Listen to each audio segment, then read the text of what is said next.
Alright, one thing I can't stand is a hypocrite. And I can't be one myself because I want to be able to live with myself, so some things have got to change. Now you guys know my channel is built on cheap and easy. I'm trying to help a lot of people out, right? The people who've tried other things before and failed at it, and I just don't want people to give up, so I'm trying to give them an alternative. So I keep getting all these requests for different things, and spring came, and I was like, oh, I'll try this and this and this and this. So we started a lot of different things. It was really exciting. It's fun, especially like the Mylar bags, you know, but I don't expect everyone to go out there and get those and start growing in them. That was just an alternative to help some people that may not want to go get power tools or don't have a power tool, don't want to buy a hole saw or a heat gun, or, you know, that they could just get these bags that are a couple bucks a piece. They block out the light, they're food grade, you can cut them with a knife, and you're set. You can start growing your own food. So it's just another alternative, just trying to make, you know, cheap and easy and make it widely available to everyone. So I had a lot of different things like that going, and me and my wife have been doing that for years, and we just love it. But people keep asking for tomatoes, peppers, potatoes, watermelon, you know, whatever. So I went ahead and grew some because I just want to show people that it's possible. And the people that have been following this channel for a while understand that. But every single month we get thousands and thousands of unique viewers. People who've never seen this channel before. Some of them don't even know what hydroponics is. Will come and see a video, and the tomato video will be the first one they see, and that's the first thing they want to do is jump right in. And I've been preaching this, you know, ABCs, 1, 2, 3s, you know, you walk before you run, and just trying to do that so that we encourage enough people to start and have success, instead of people like trying the hard thing first and then failing and just going, this doesn't work.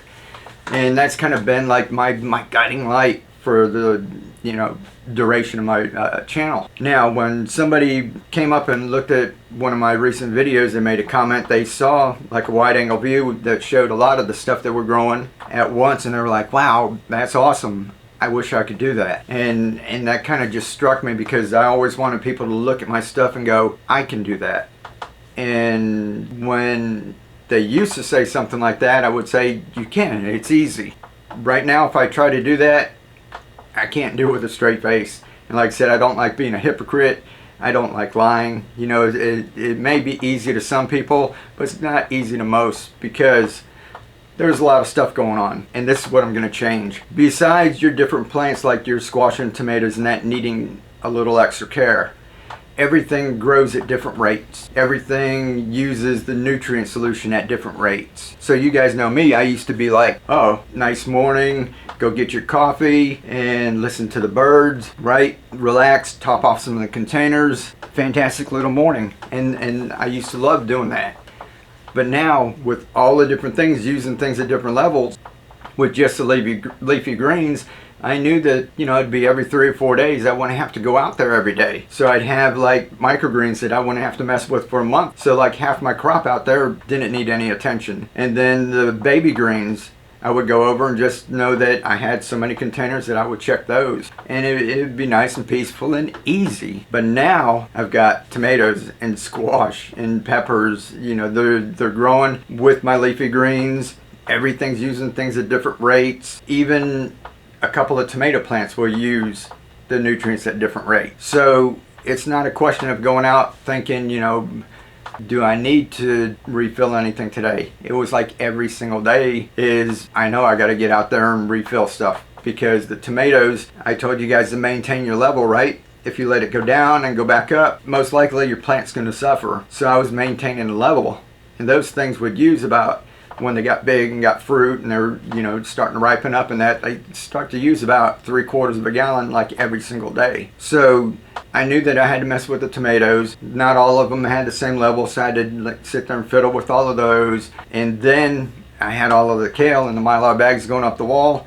That was 20 containers right in 4 square feet that I had to go and refill if I needed to refill those. And then I had all the leafy greens, and there was a lot of stuff to check. If you enjoy doing it, that's fine. You can go out there, like I said, the birds are chirping, the traffic's going, the people are mowing their lawn, air conditioners going off.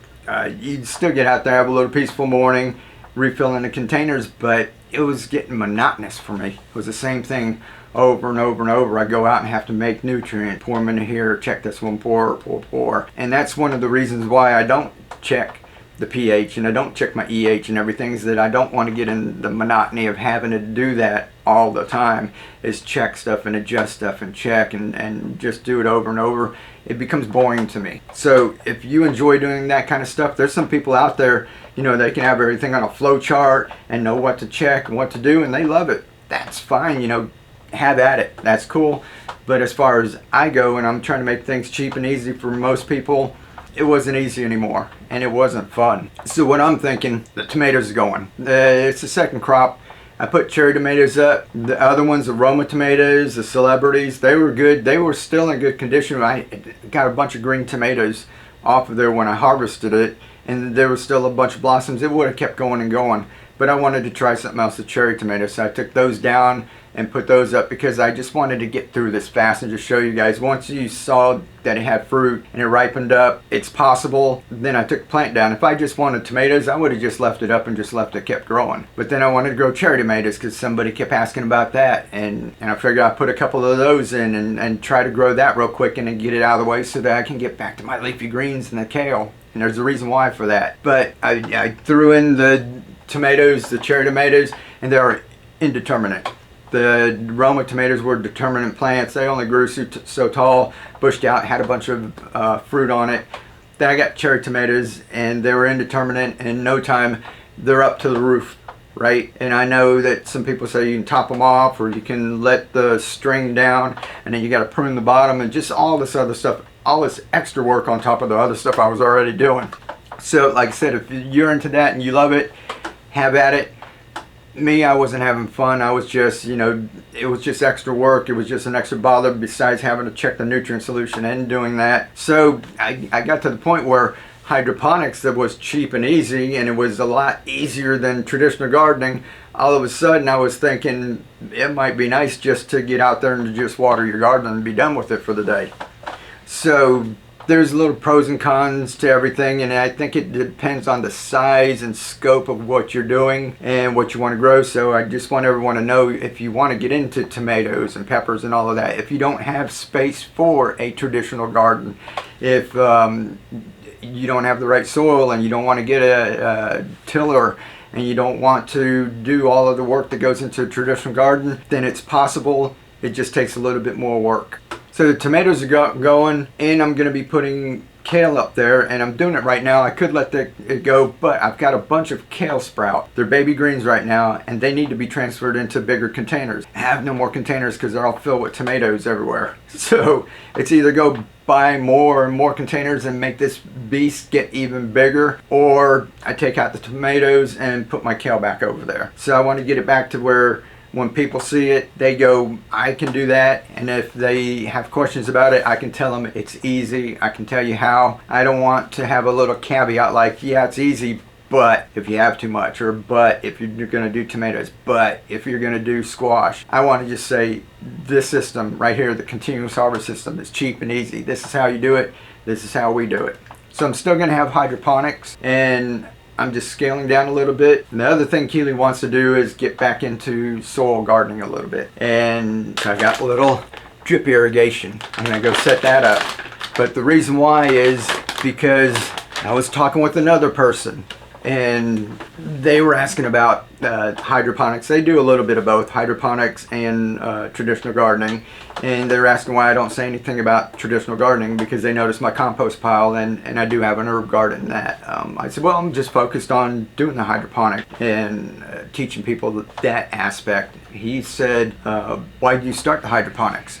I said, well, I was wanting to garden, kept messing up at it, and figured out a way to do it with me being on the road all the time. So years ago, when my wife and I were doing murals and we were on the road for a long time, and he just stopped me and he said, how long ago? I was like, well, you know, we started 20 years ago, but up until a few years ago. And he goes, so you don't do that anymore? It's like, no. And he said, so you're home? I was like, yeah, well, yeah. And he said, well, what's stopping you now?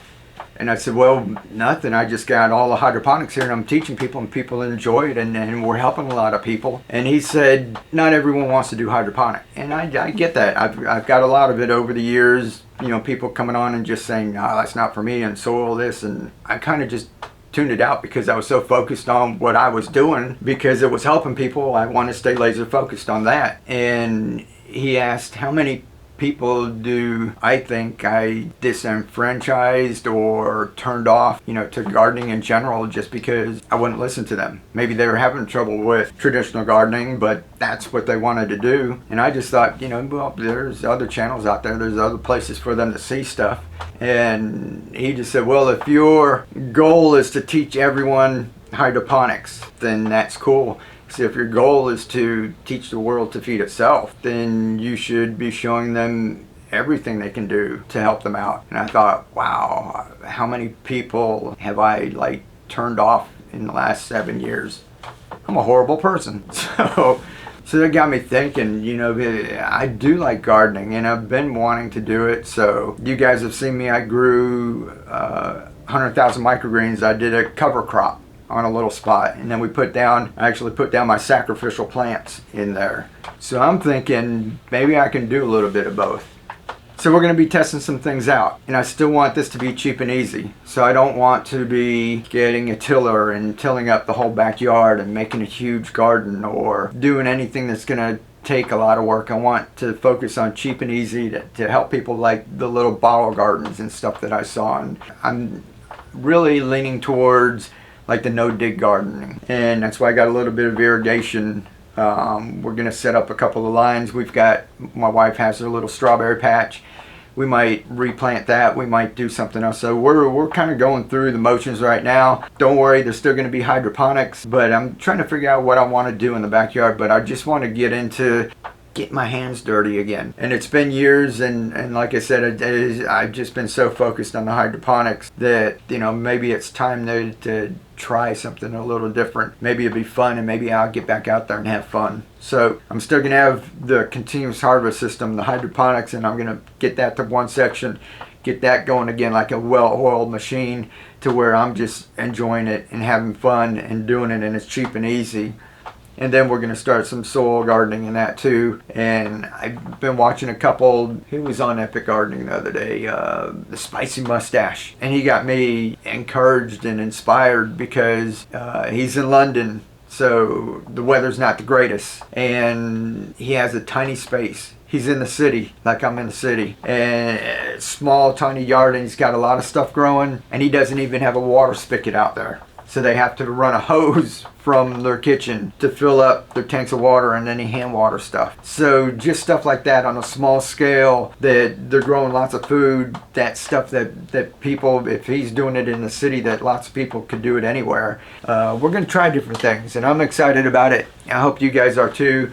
I just hope that this helps more people out, and this kind of just broadens our reach out there so that we can help more and more people. Well, welcome to the next chapter. Keep on growing. You guys get out there, lift, inspire, keep on growing, be the change. We'll catch you next time.